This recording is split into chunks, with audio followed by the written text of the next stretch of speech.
Siapapun yang bersama dengan Al-Quran pasti akan dimuliakan oleh Allah. Malaikat yang menurunkan Al-Quran menjadi malaikat yang paling mulia, yaitu adalah malaikat Jibril. Malam ketika Allah menurunkan Al-Quran menjadi malam yang paling mulia, yaitu adalah malam Lailatul Qadar. Bulan Allah menurunkan Al-Quran menjadi bulan yang paling mulia, yaitu adalah bulan Ramadan.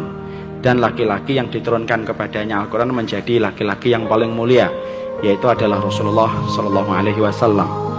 Dan disitulah akhirnya kita mendapati bahwasanya siapapun yang ingin meraih dan memperoleh kemuliaan itu cuma satu, bagaimana kehidupannya dibersamakan dengan Al-Quran.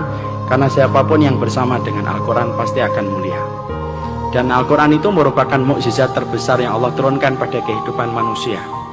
Mukjizat ini menenggelamkan mukjizat-mukjizat yang lainnya tanpa menafikan bagaimana keutamaan mukjizat yang lainnya. Mukjizat Al-Quran itu mengalahkan mukjizat Nabi Musa dengan tongkatnya yang mampu merubah lautan menjadi daratan. Mukjizat Al-Quran itu mampu mengalahkan mukjizatnya Nabi Sulaiman yang mampu berbicara dengan semua binatang, dan mampu mengalahkan mukjizatnya Nabi Ibrahim yang kebal ketika dibakar.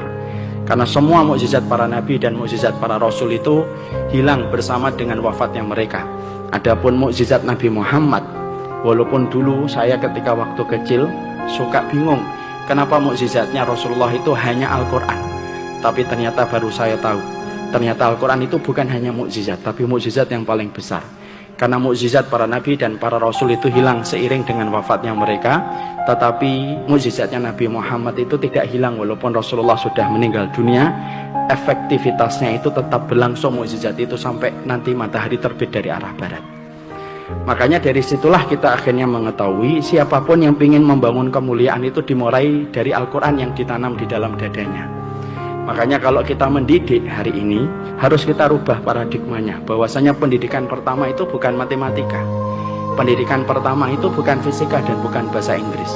Tapi bagi kaum yang beriman kepada hari akhir, ketika telah mengimani semua perkataan Rasulullah, pendidikan pertama dalam kehidupan anak itu adalah Al-Quran.